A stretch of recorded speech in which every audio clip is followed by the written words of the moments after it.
நீங்கள் பார்த்துக் கொண்டிருப்பது காரைக்குடி நியூஸ் 360. தேவக்கோட்டையில் நள்ளிரவில் மது போதையில் ஏற்பட்ட தகராறில் வாலிபர் அடித்து கொலை, 2 பேர் கைது. காரைக்குடியில் நற்பவி கிரியேட்டர்ஸின் வண்ண மீன்கள் மற்றும் ஈஃபில் டவர் பொருட்காட்சி 25/12/2023 முதல் பிப்ரவரி 5ஆம் தேதி வரை நடைபெற உள்ளது. மகர் நோம்பு பொட்டல் காரைக்குடி. சிவகங்கை மாவட்டம் தேவக்கோட்டை ராம்நகர் திருப்பத்தூர் சாலையில் கார் வாட்டர் சர்வீஸ் செயல்பட்டு வருகிறது. இங்கு ஆலங்குடி கிராமத்தைச் சேர்ந்த ஜெகநாதன், நல்லாங்குடி கிராமத்தைச் சேர்ந்த பெரியசாமி மற்றும் சென்னை மீஞ்சூர் பகுதியைச் சேர்ந்த தமிழ் அழகன் ஆகியோர் பணி செய்து வந்தனர். இந்நிலையில் நேற்று இரவு 3 பேரும் மது குடித்துக் கொண்டிருந்த போது இவர்களிடையே தகராறு ஏற்பட்டுள்ளது. தகராறு அடிதடியாக மாறி ஒருவருக்கொருவர் கட்டையால் தாக்கிக் கொண்டதாக கூறப்படுகிறது.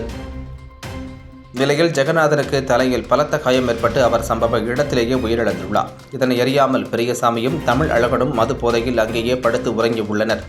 காலையில் அக்கம் பக்கத்தினர் கொடுத்த தகவலை அடுத்து தேவக்கோட்டை காவல் துணை கண்காணிப்பாளர் பார்த்திபன், நகர் காவல் ஆய்வாளர் அந்தோணி செல்லத்துறை ஆகியோர் சம்பவ இடம் வந்து இறந்த ஜெகநாதனின் உடலை மீட்டு தேவக்கோட்டை அரசு மருத்துவமனைக்கு அனுப்பி வைத்த நிலையில் பெரியசாமி, தமிழ் அழகன் ஆகிய இருவரையும் கைது செய்து விசாரணை நடத்தி வருகின்றனர்.